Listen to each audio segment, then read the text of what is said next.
Choose to cut it.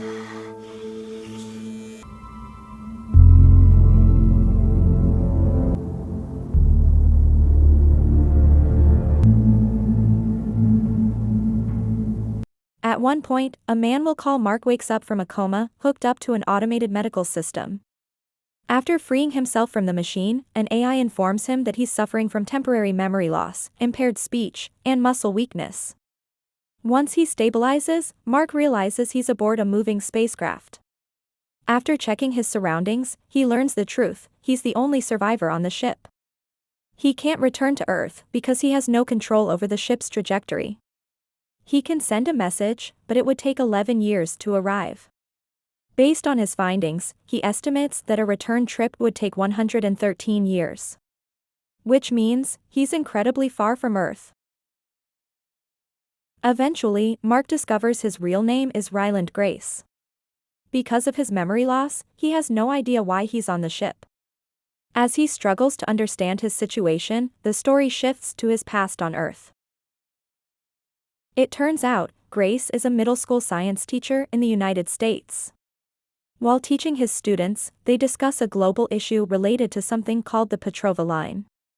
For the past 2 years, this phenomenon has been observed in space, where a swarm of organisms travels from the Sun to Venus. The problem is, these organisms feed on the Sun before heading to Venus. As a result, the Sun is gradually dimming, which could trigger global cooling within 30 years. This could lead to a worldwide famine, potentially wiping out half of humanity. After class, Grace is approached by Eva, the head of the Petrova task force. She asks him to study a sample of the organism. The reason? Grace used to be a molecular biologist. Eva explains that scientists from all over the world are studying the same organism to understand it better. Under pressure, Grace agrees to help. At the facility, Grace wears a hazmat suit for safety. Through his research, he discovers that the organism emits infrared light when it moves. It's essentially an alien microbe, mostly made of water. From this point on, the organism is named astrophage. Grace later explains that astrophage absorbs energy from the Sun to travel toward Venus, meaning it stores massive amounts of solar energy. The mystery now is, why Venus? Further experiments reveal the answer.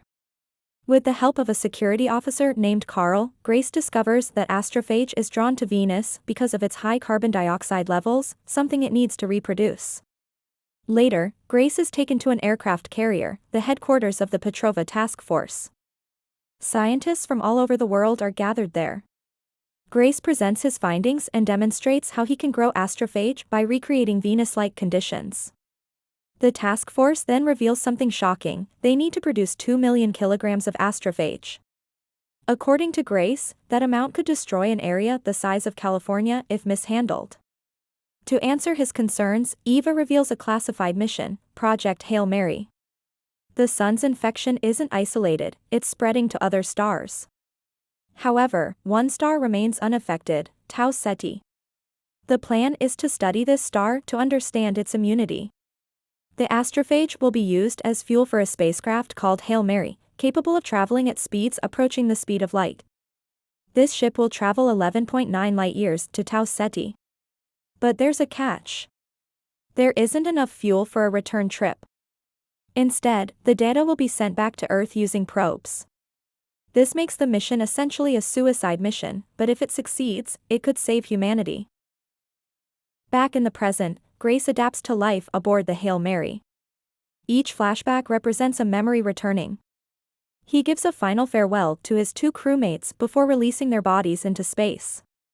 They were the pilot and the engineer, leaving Grace as the only scientist. As time passes, Grace finally spots Tau Ceti. He also notices a Petrova line around it. Soon after, the ship detects another spacecraft, Blippe. At first, Grace sees it as a threat and tries to escape. But the ship keeps following him, without attacking. Then, Blippe sends a cylindrical object toward him. Inside, Grace finds a strange structure representing planetary systems.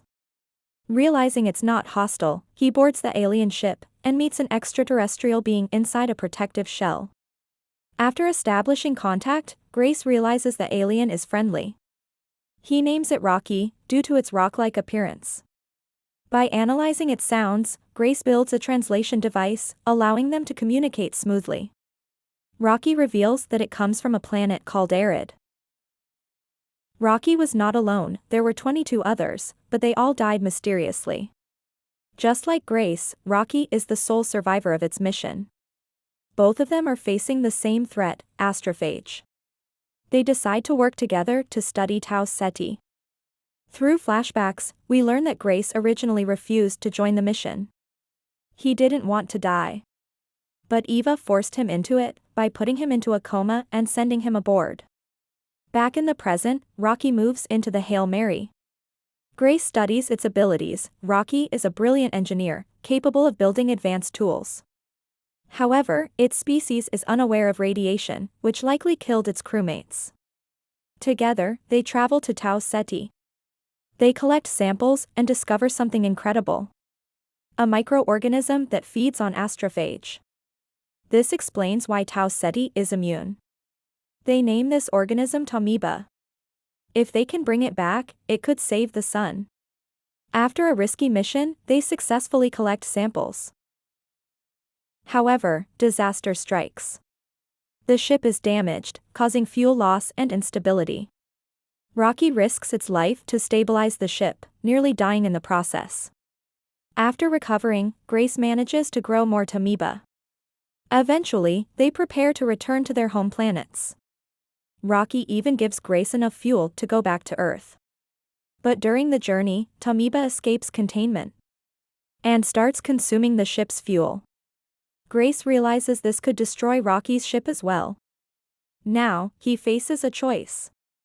Return to Earth, or save Rocky. In the end, he chooses Rocky. Grace sends the research and samples back to Earth via probe. Humanity is saved. Meanwhile, Grace rescues Rocky and travels to its home planet. On Arid, the aliens create a dome environment where Grace can survive. He starts a new life, as a teacher once again. Teaching science, this time, to alien children.